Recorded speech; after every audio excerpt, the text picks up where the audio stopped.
Oh, sige na ko na.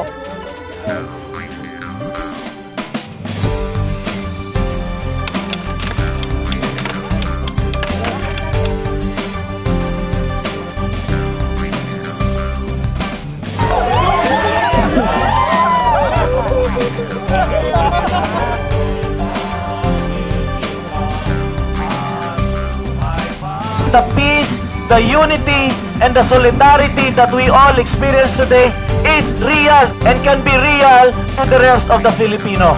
I honor you for your courage, my brothers and sisters in the Christian community.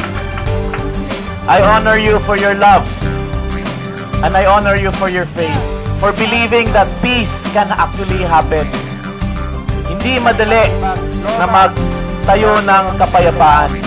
Sa mga Muslim na kapatid ko, salamat sa pagtanggap ninyo dito sa amin dito sa WAO. Alam mo ninyo yung pangalan ng GK Village na ito ay Darussalam. It means an abode of peace, where peace dwells. Kaya Christian, Muslim, magturo tayo sa isa't isa kung saan yung pamamaraan papunta ng kapayapaan. Magkaisa po tayo. Ay asugo agama, nakapag-isa-isa, pagtulungan, magbayanihan, walang iwanan. Iyon ang sugo ng religion. Religion ng Muslim, religion ng Islam, religion ng Katoliko, ang sinusugo nila sa mga tao. So we are very thankful for the Gawad Kalinga and their efforts. Og sa atong mga Muslim brothers nga part sa niing development with a soul, ingon ako.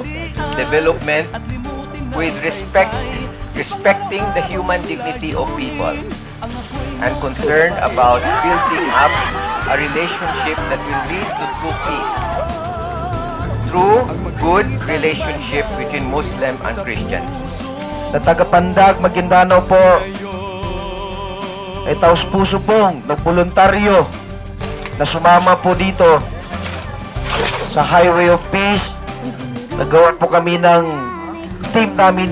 Sana po ay ito po ang isang susi ng kapayapaan. Nakita po natin na unti-unting nagkakaisa ang Muslim at saka Kristiyano. Una sa serbisyo, huli sa benepisyo ang leadership sa Gawad Kalinga. Yun yung magdadala ng kapayapaan. Sa akin po, bilang isang sundalo, na-witness ko po ang lupit na dulot ng giyera, ng hindi pagkakasunduan ng Kristiyano at mga Muslim.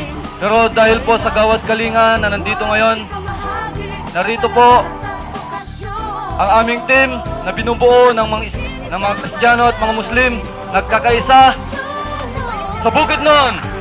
May that burden for peace be always in our heart, so that we will always work hard for that. May that burden of peace be always in our mind, so that we will always think of peace every day of our life. May that burden of peace may always be in our life, so that this very life we will give for peace. Galing po kami ng Eastern Samar. 5 bayan yung nandito ngayon. So mga 3 araw ata sila nagbiyahe papunta ng Bukidnon. Yung nasisave po natin dito ay hindi yung mga tao na nandito ngayon. Yung mga bata na pagmulat nila ay may magandang bahay, may nagkakalinga sa kanila. Ito yung napakagandang gawain ng Gawad Kalinga. Nagising aking damdamin sa pagkakakita ko sa trabaho nito na natatawag na GK. Parang nakita ko ang awa at hagdan o kaya piyurtahan ng tulong sa isang tao na naghihirapan. Kaya po ako nagpasalamat.